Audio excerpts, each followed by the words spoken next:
dans la Constitution de 1996, il n'est marqué nulle part. Il n'est marqué nulle part que après 45 jours, patati patata, patati patata. Donc il faut qu'on soit d'abord unanime là-dessus.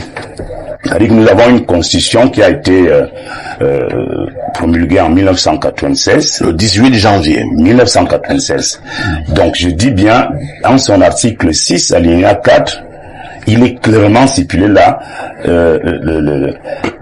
les circonstances dans lesquelles le président de la République est hors du pays depuis un certain temps. Le débat a commencé à enfler sur le nombre de jours que devrait passer le président à l'extérieur des frontières. Beaucoup pensent qu'il s'agit de 45 jours maximum.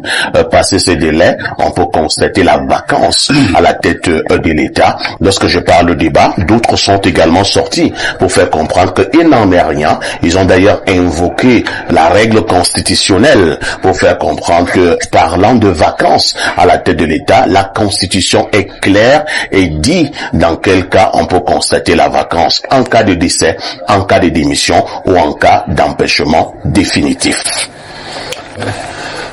Bernard, allons-y Bernard. Alors, je voulais simplement dire que les Camerounais, c'est des gens déjà très avisés. Il y a une constitution qui date de 1996, dans son article 6, alinéa 4, qui stipule clairement les modalités de vacances. Vous les avez énumérées tantôt. Il y a la maladie, il y a le décès, il y a l'empêchement, il y a donc cette dévolution-là est connue de tous. Dans la Constitution de 1996, il n'est marqué nulle part. Il n'est marqué nulle part que après 45 jours, patati patata, patati patata. Donc il faut qu'on soit d'abord unanime là-dessus. C'est-à-dire que nous avons une constitution qui a été promulguée en 1996. Le 18 janvier 1996. Donc je dis bien, en son article 6, alinéa 4, il est clairement stipulé là les circonstances dans lesquelles on constate la vacance de pouvoir du président de la République. Donc dans cette constitution de 1996, nulle part il est fait allusion au nombre de jours que le président passerait à l'extérieur. Vous voulez donc nous faire comprendre que c'est un faux débat. C'est pas un faux débat, c'est que en fait les Camerounais voudraient voir le président beaucoup plus au Cameroun qu'ailleurs. Moi je pense que le débat il est normal, mais il n'est pas adossé sur la Constitution comme les gens veulent nous faire comprendre. Et là je vais passer directement la parole à Pierre Blériot, en attendant la passer également à Alfred qui vit aux États-Unis, mais également à Lino. Pierre Blériot, cette affaire de 45 jours, c'est donc des discussions du bar. Parfois ici, il y a des choses qui ne sont pas des vérités, mais qui sont des opinions qui ont pignon. Personnellement, après avoir lu, je n'ai pas trouvé de chiffres. Mais j'ai trouvé un certain nombre de pratiques. Ce chiffre, je ne sais pas d'où il est venu. On a commencé à le scander depuis un certain temps, souvent, et on a vu le président de la République, Paul Biya, éviter de faire plus de 45 jours hors du pays. C'est vrai. Les constitutionnalistes et autres, s'ils ont d'autres précisions, vont nous les apporter. Ceci dit, je vous avais déjà dit ici que ces choses sont comme la grossesse. On ne peut pas indéfiniment les cacher. Si le président est indisponible, cela se saura.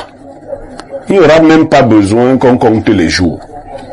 C'est vrai qu'aujourd'hui, ça fait 44 jours qu'il est parti, et qu'on nous a rassuré qu'il est en très bon état de santé, qu'il va retrouver son pays où nous l'attendons très prochainement.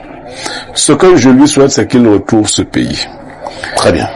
Une femme avait découché, avait passé la nuit dehors en l'absence de son mari. Son mari était en voyage. Elle est allée dormir dehors, comme on dit vulgairement. Elle rentrait donc au petit matin vers 5 heures. Elle rencontre sa voisine. Sa voisine lui dit, et elle dit à sa voisine lui demande, ma soeur, tu viens d'où? Elle dit, non, je suis sortie vers 4 heures. Là, on est venu m'appeler pour une situation urgente. Sa voisine de lui dit, maman, si c'est ça ta ligne de défense, il faut la changer. Parce que depuis 22 heures, ton mari est arrivé hier, nous au quartier, personne n'a dormi. Il y a des lignes de défense qui sont grossières. Je vous ai dit, mettez même à 90 jours. Personne ne connaît la grossesse qui donne l'albinos. Mettez là où vous C'est un proverbe, je ne sais pas. Mettez même à 90 jours. Ce qu'il y a derrière, on saura un jour. Merci, hein.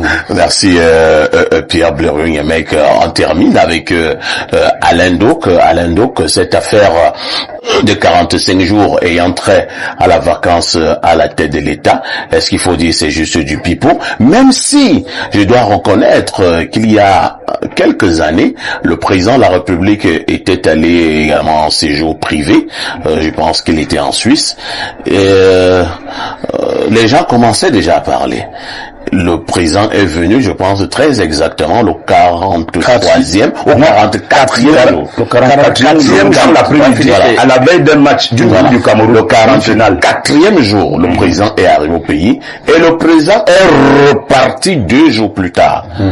Les gens justement disent que le président savait que s'il fait 45 jours, c'est compliqué. Est-ce que les gens ne s'appuient donc pas sur ce genre de faits, de précédents, comme dit Blériot, pour essayer de lancer le débat public? Justement, ce fait relevé pourrait nourrir la perception collective que les gens ont du sujet et de la problématique en question, mais toujours est-il que, scripturalement parlant, c'est-à-dire que stricto sensu, la disposition en question n'existe pas.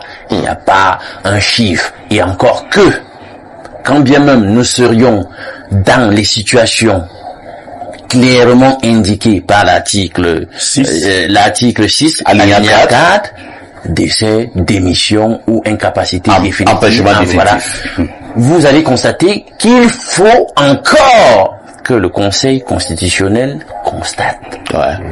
Et qui saisit le Conseil constitutionnel? Il y a toute une chaîne. Donc vous voyez qu'il faut que chacun des maillons de la chaîne agisse pour que la machine se mette en œuvre. Donc il suffit simplement qu'un maillon même refuse de se mettre en branle, il y aura une espèce de statu quo là comme ça qui va perdurer autant de temps. Faut pas jouer avec les choses dangereuses, hein. C'est clair. C'est clair. L'Assemblée ne fait pas son travail. Vous êtes en train de manipuler. On reste là. Vous êtes en train de manipuler des choses. La précision, hein, vous l'appelez ça. Est-ce que c'est un jeu? C'est exactement ça. C'est dans les subtilités. L'homme veut nous faire comprendre, les gens, beaucoup de personnes ne voient pas ce qu'il veut dire là.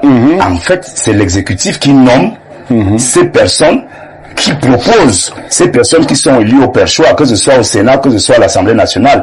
Et dès lors que ces personnes sont dépendantes de l'exécutif, il va de soi que la machine peut être grippée, peut être même verrouillée, le temps que l'exécutif trouve une solution par elle-même. Voilà. C'est pour ça que je vous ai dit d'arrêter de jouer avec les pétards.